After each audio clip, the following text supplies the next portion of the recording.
News of June 2023 of India end of the world.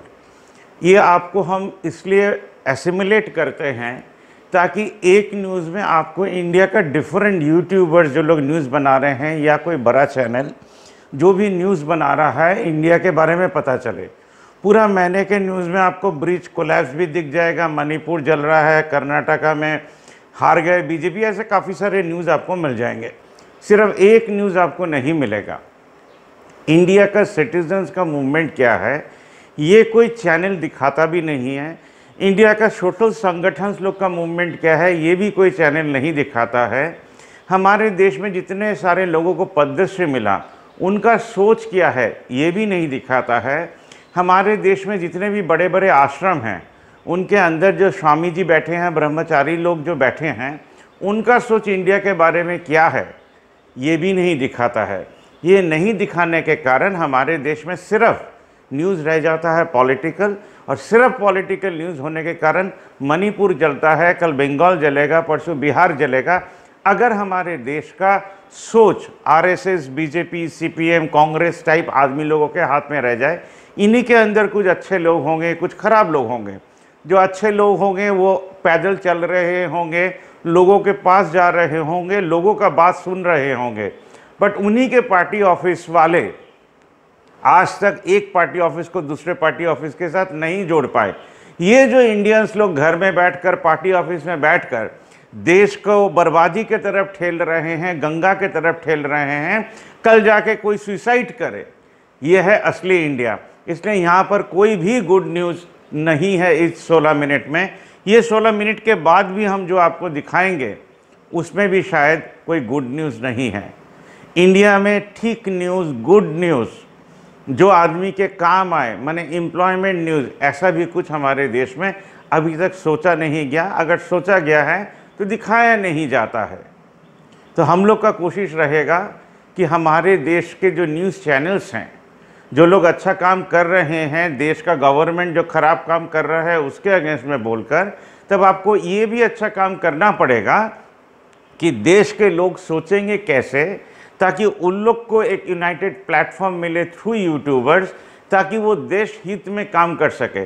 कोई school के साथ, कोई कॉलेज के साथ, कोई पार्टी ऑफिस के साथ, कोई क्लब के साथ, कोई आश्रम के साथ, कोई मंदिर के साथ, कोई मस्जिद के साथ। आज गुरुद्वारा अपने गुरुद्वारा से लोगों को खिलाते हैं, वो है उनका ट्रेडिशन, वो है उनका बेस।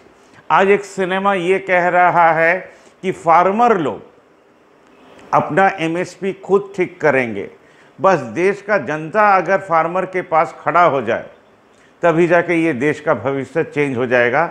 आज आर्टिफिशियल इंटेलिजेंस लेके बोला जा रहा है, आदमी तो अभी अपना इंटेलिजेंस यूज़ करके ही काम नहीं कर पाया, तो आर्टिफिशियल तो बहुत दूर का बात है।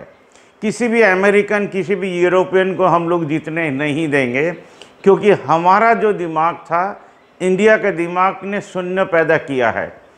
सिर्फ एक बैठाना है इस शून्य के आगे, तब जाके हम लोग 10 नहीं, 10,000 नहीं, 10 करोड़ नहीं, करोड़ों करोड़ों बन जाएंगे। तो news of June 2023 of India and the world देखिए। धन्यवाद।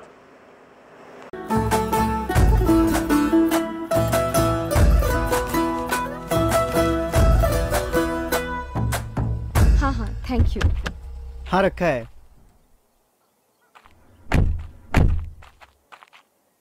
वाह वाह वाह वाह वाह। अरे रे रे सर, देखिए देखिए, मनचाहे तरीकों से मनचाहे दामों पर सब्जियां बिक रही हैं सर, वो भी सरकार की इजाजत के बगैर। रुकिए, आप लोग ये सब्जियां हमारी इजाजत के बिना नहीं बेच सकते। इसका भाव सरकार तय करेगी। हमारी जमीन, हमारे बीज, हमारी मेहनत, हमारा सब कुछ। साहब, इन सब्जियों का भाव हम ही तय करेंगे और हमें किसी की कोई जरूरत नहीं। आप लोग ये गलत कर रहे हो। कुछ गलत नहीं कर रहे। आज के बाद मलकापुर में फसल का भाव सिर्फ किसान तय करेगा, सिर्फ किसान।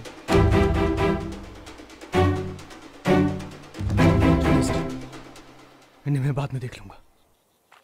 पांडे,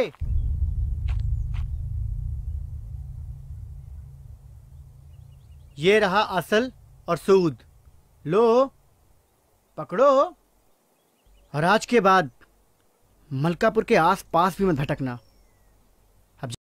दिल्ली पुलिस के बर्तावे की कड़ी शब्दों में निंदा की है। आईओसी ने कहा कि ये बहुत परेशान करने वाला था। आपको बता दें कि इससे पहले UWW ने निर्धारित समय के अंदर WFI यानी कि रेसलिंग फेडरेशन ऑफ इंडिया के अध्यक्ष का चुनाव कराने में विफल रहने पर इस फेडरेशन को सस्पेंड करने की धमकी दी थी।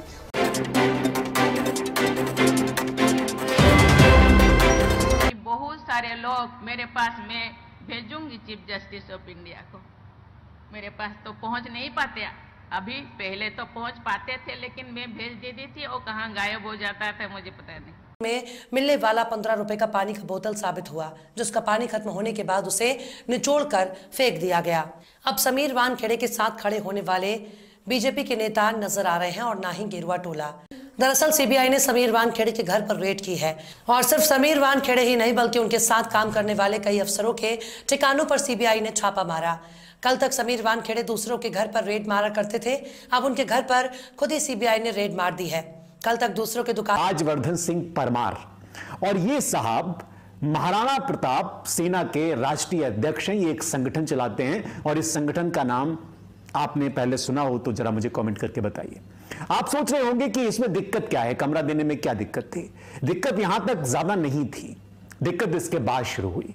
इसके बाद ऐसी दिक्कत शुरू हुई जिसने कई सारे सवाल खड़े कर दिए, लोगों को चौंका दिया, क्योंकि ये राजवर्धन सिंह परमार कमरे में लड़की को लेकर दाखिल होता है, लड़की को कमरे में बिठाता है, खुद बाथरूम में जाता है और बाथरूम से ये अर्धनग्न होकर बाहर निकलता है। टहलाने के बाद जब लड़की दर्द से करा रही होती है, लड़की परेशान होती है क्योंकि लड़की को पीरियड्स थे, तो जैसे तैसे उसकी FIR, उसकी प्राथमिकी दर्ज की जाती है चाणक्यपुरी थाने में। मामला जब कंट्रोल से बाहर हो जाता है तब पुलिस इस पर एक्शन लेती है, दिल्ली पुलिस।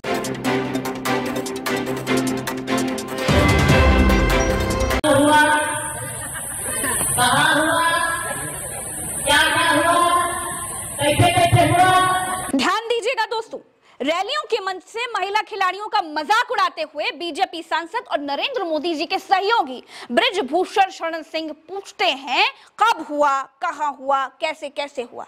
कोई भी लड़की चाहे कितनी भी मॉडर्न क्यों ना हो, वो माइक से शोषण की पोजीशन और तरीकों का वर्णन नहीं कर सकती है। आप देखिए किस तरह से जो है वो धराशायी हो गई। 3 ट्रेनें थी ये, इन 3 ट्रेनों के नाम क्या थे, 3 ट्रेनों के क्या नाम थे, कौन सी ट्रेन किधर से आ रही थी, कौन सी ट्रेन किधर जा रही थी, विस्तार से मैं आपको बताऊंगा। लेकिन पहले मैं भारत का कवच, इसके बारे में थोड़ा आपको बताता हूं। ये इंडियन रेलवे की ऑफिशियली जो है ट्विटर हैंडल है, उससे ट्वीट किया गया है और उस पर 4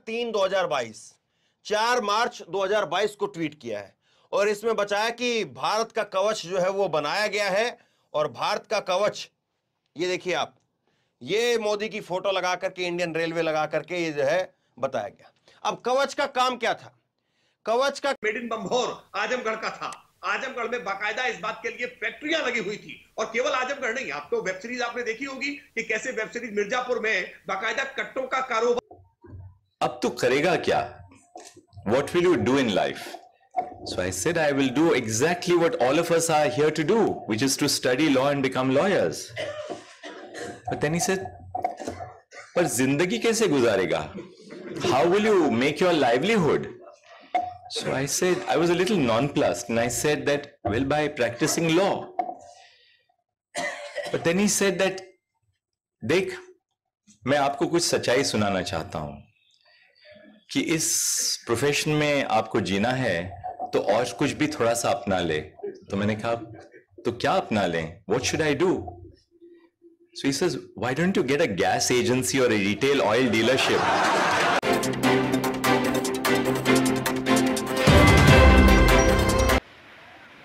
How did this 1700 crore rupee under construction road bridge across the Ganga River in Bihar's Bhagalpur district collapse like a pack of cards?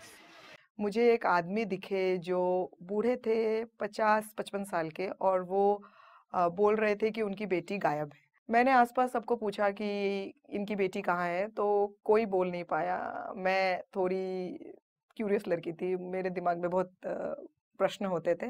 मैं घूमने लगी, गांव में पूछने लगी, किसी को नहीं पता। मैंने उनको पूछा, क्या आपने पुलिस थाने पे गए? तो उन्होंने बोला हाँ, हम पुलिस थाने में गए, हमने पुलिस थाने में भी वो किया, लेकिन हमको नहीं पता चल रहा है। मैं ढूंढने लगी कि क्या होता है, जो बच्चे गुमशुदा होते हैं उनके साथ क्या होता है। मुझे एक ऐसे कोई मिला जिन्होंने मुझे बोला तुम रेलवे स्टेशन जाओ। मैं रेलवे स्टेशन विजिट करने लगी तो मुझे दिखे बहुत सारे बच्चे, बहुत सारे औरतें और मर्द जो हिंदी बोलते थे। मेरे दिमाग में ये था कि असम जैसी जगह जहाँ पे सब लोग असमीज बोलते हैं या बंगाली बोलते हैं ज्यादातर, वो लोग कैसे इतना अच्छा हिंदी बोलते हैं। तो मैं सोचने लगी यार इनको हिंदी इतने अच्छे से पता कैसे है। एक दो से मैंने बात किया तो तब मुझे पता चला कि राजस्थान में एक जगह है जिसका नाम है डूंगरपुर। फिर मुझे पता चला ये लोग वहां से यहाँ आते हैं काम करने, भीख मांगने। तो तब मुझे पता चला क्या गुमशुदगी के साथ ये भीख मांगना कनेक्टेड है। पर जिस तरह का माहौल बना हुआ है उसमें विशेषकर हिंदू बेटियों की ज़्यादा चिंता दर्शाई जा रही है। तो पिछले 20 सालों में निश्चित रूप से हमने बहुत सारी हिंदू बेटियों को खोया है। वो संख्या लगभग कितनी होगी, कोई अनुमान लगा सकता है?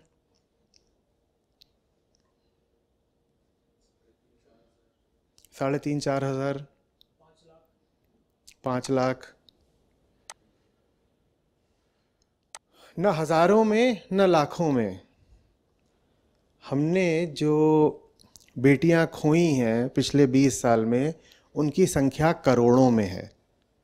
तो अभिषेक, आप जो खतरा समझ रहे हो हमारी बच्चियों पर, खतरा उससे शायद 1000 गुना ज़्यादा बड़ा है। आप तो सोच रहे हो कि शायद कि कुछ हज़ार हिंदू लड़कियां हैं जिनके साथ कुछ बुरा हो जा रहा है। फिर किन्हीं और भाई ने थोड़ा और साहस करके थोड़ा और बड़ा आंकड़ा दिया। उन्होंने कहा कि कुछ लाख बेटियां हैं जो पिछले 10-20 साल में हमारे समाज ने खोई हैं। अब यथार्थ में जो है आंकड़ा वो सुनिए। जो यथार्थ आंकड़ा है वो है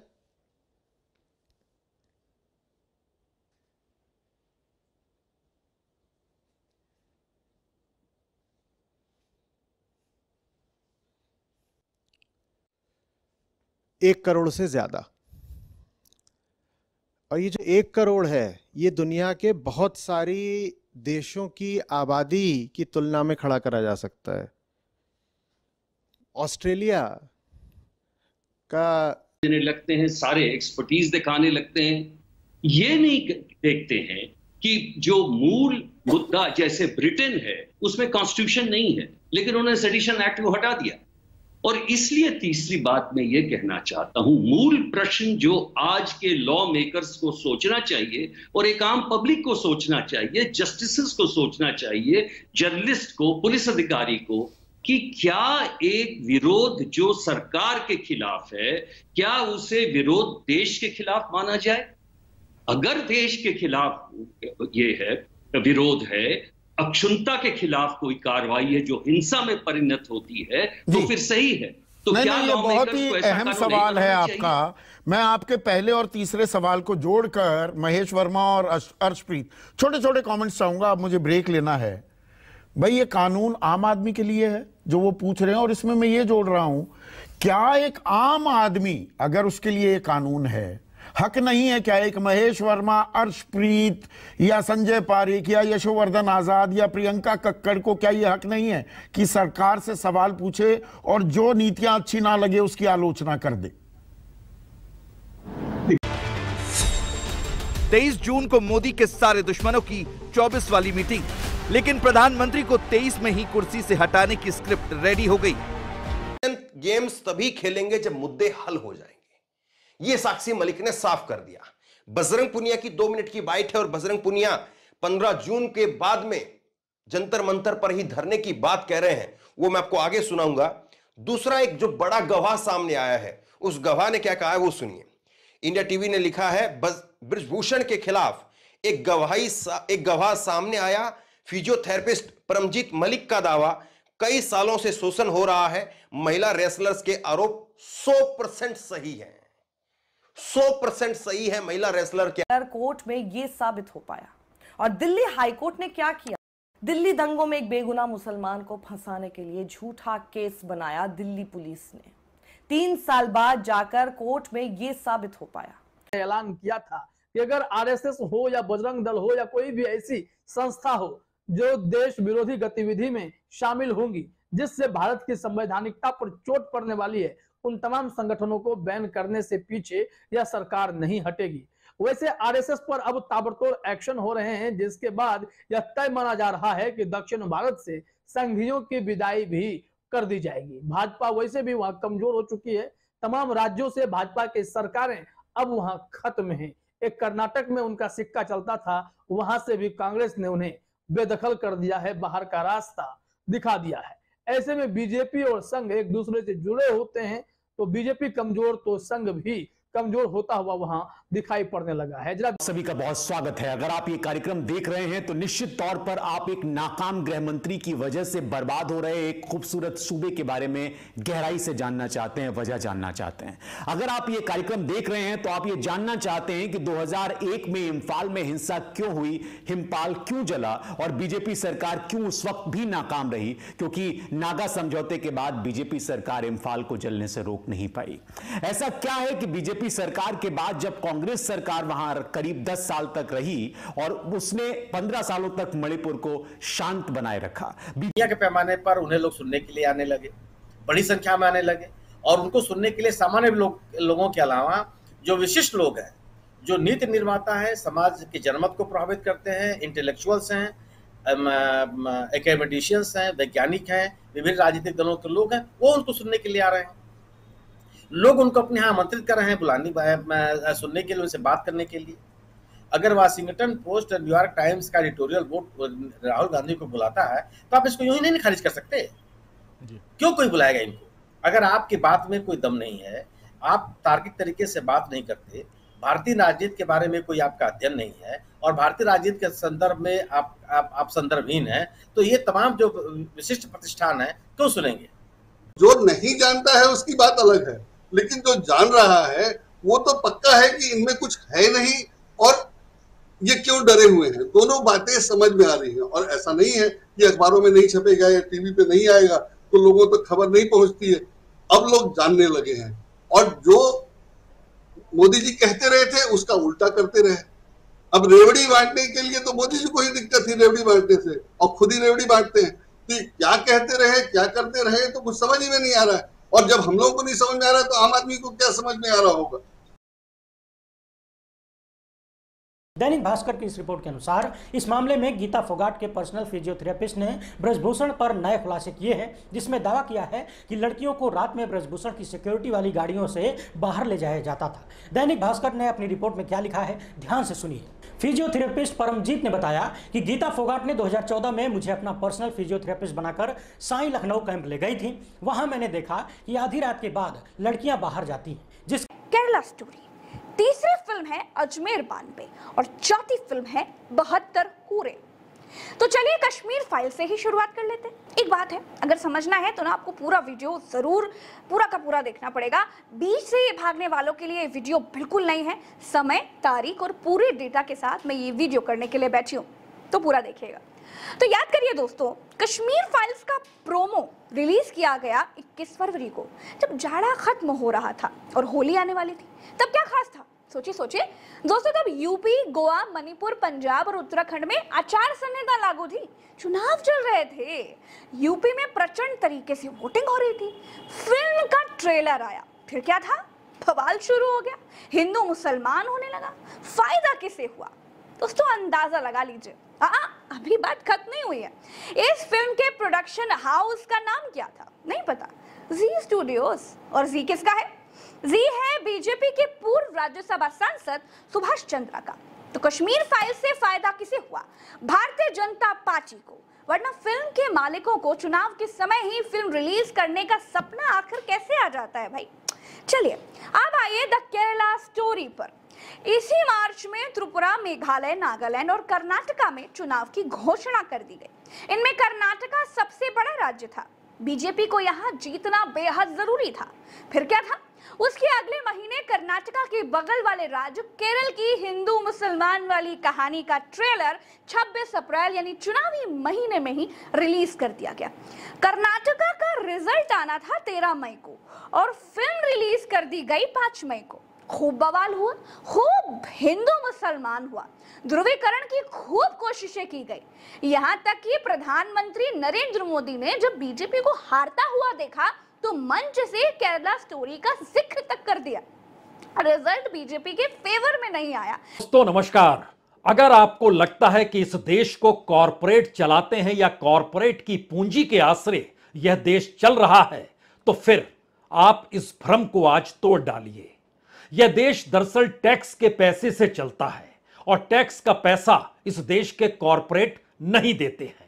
इस देश के आम नागरिक के जरिए सरकार की जो कमाई होती है, वही कमाई से इस देश के तमाम संस्थान चलते हैं। उन सब पर कार्रवाई हो गई है। जरा अपने स्क्रीन पर आप देखिए, दैनिक भास्कर ने जानकारी दी है, पुअर परफॉर्मेंस के चलते 6 महिला जज बर्खास्त, 3 करप्ट ऑफिसर्स की संपत्ति होगी राजसात, चुनावी साल में सरकार भी सख्त। सरकार सख्त है, मध्य प्रदेश हाईकोर्ट की अनुशंसा पर यह कार्रवाई हुई है। अरे रे रे सर, देखिए देखिए, मनचाहे तरीकों से मनचाहे दामों पर सब्जियां बिक रही हैं सर, वो भी सरकार की इजाजत के बगैर। रुकिए, आप लोग ये सब्जियां हमारी इजाजत के बिना नहीं बेच सकते। इसका भाव सरकार तय करेगी। हमारी जमीन, हमारे बीज, हमारी मेहनत, हमारा सब कुछ। साहब, इन सब्जियों का भाव हम ही तय करेंगे और हमें किसी की कोई जरूरत नहीं। आप लोग ये गलत कर रहे हो। कुछ गलत नहीं कर रहे। आज के बाद मलकापुर में फसल का भाव सिर्फ किसान तय करेगा।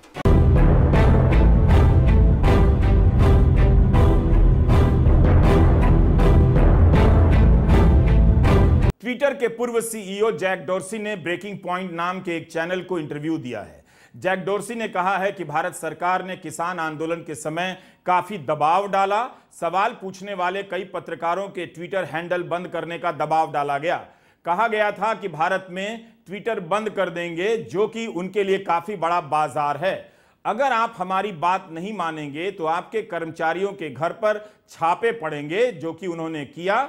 आपके दफ्तर बंद कर देंगे। जैक डोर्सी ने हैरान होते हुए कहा कि यह भारत है, एक लोकतांत्रिक देश, जगह कोई और नहीं जा सकता था। इस बैठक में भारत जापान सहयोग, जापानी भाषा के प्रमोशन, संपर्क और एक्ट ईस्ट फोरम पर बातचीत हो रही थी। क्या विदेश राज्य मंत्री ने एक्ट ईस्ट फोरम पर बातचीत करते हुए वहां मणिपुर के बारे में कुछ भी बताया होगा कि वे अपने क्षेत्र में नहीं जा सकते, उनके घर पर भी हमले हो रहे हैं? क्या यह बहुत जरूरी काम है G20 में जाना? और यह तभी किया जाना चाहिए जब मंत्री का घर जल रहा हो या उनका संसदीय क्षेत्र हिंसा की चपेट में हो। आज के अखबारों की पहली जो सुर्खी है, सारे अखबारों की, उसमें यही है कि मणिपुर के अंदर भाजपा के नेताओं के घर जलाने की कोशिश हो रही है। भाजपा के नेताओं के घरों को जलाया जा रहा है।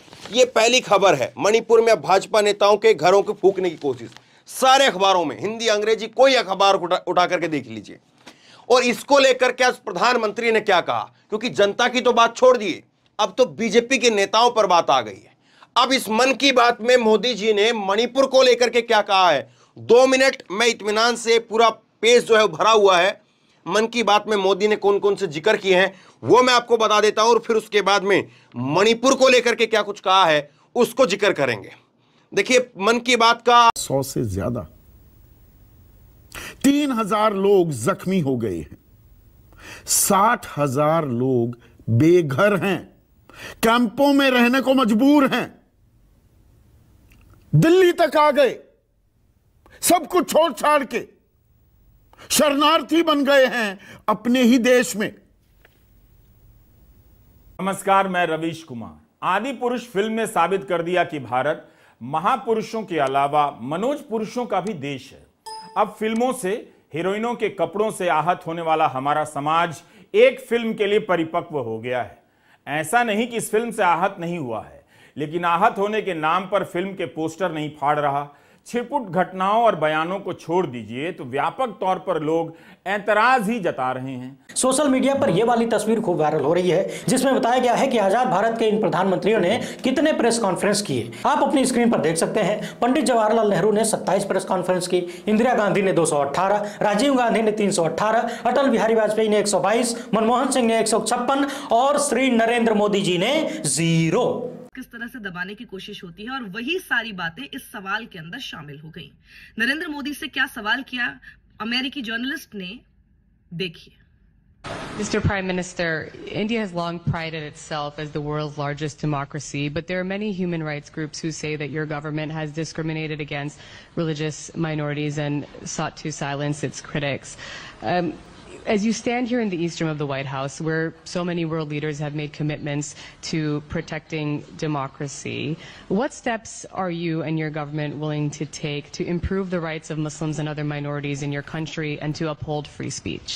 के हजारों के छक्के छुड़ा देता है। याद करिए किस तरीके से एक निराधार मामले में मोहम्मद जुबैर को उठाकर महीनों तक जेल में ठूस दिया गया। इस खबर को शेयर करते हुए मोहम्मद जुबैर ने लिखा है कि फेक न्यूज से डर नहीं लगता साहब, वो तो हमारे अपने हैं, फैक्ट चेकर से डर लगता है। यानी कुल मिलाकर सरकार किसी भी रूप में यह नहीं चाहती कि 2024 के चुनाव से पहले स्वतंत्र पत्रकार जो देश की असलियत जनता के सामने रखते हैं उनकी आवाजें खुली रहें, स्वतंत्र रहें, क्योंकि यदि स्वतंत्र पत्रकारों की आवाज खुली रहेगी तो फिर मोदी सत्ता की असलियत जनता तक पहुंचती रहेगी। देश के सामने जो सवाल हैं वो जनता तक पहुंचते रहेंगे। जनता के मन में यह सवाल पैदा होगा कि जब प्रधानमंत्री के परम मित्र गौतम अदानी पर दुनिया का सबसे बड़ा कथित फ्रॉड करने का आरोप लगा तो फिर उस पर सन्नाटा क्यों मार लिया गया। वो उपजाऊ हो रही है।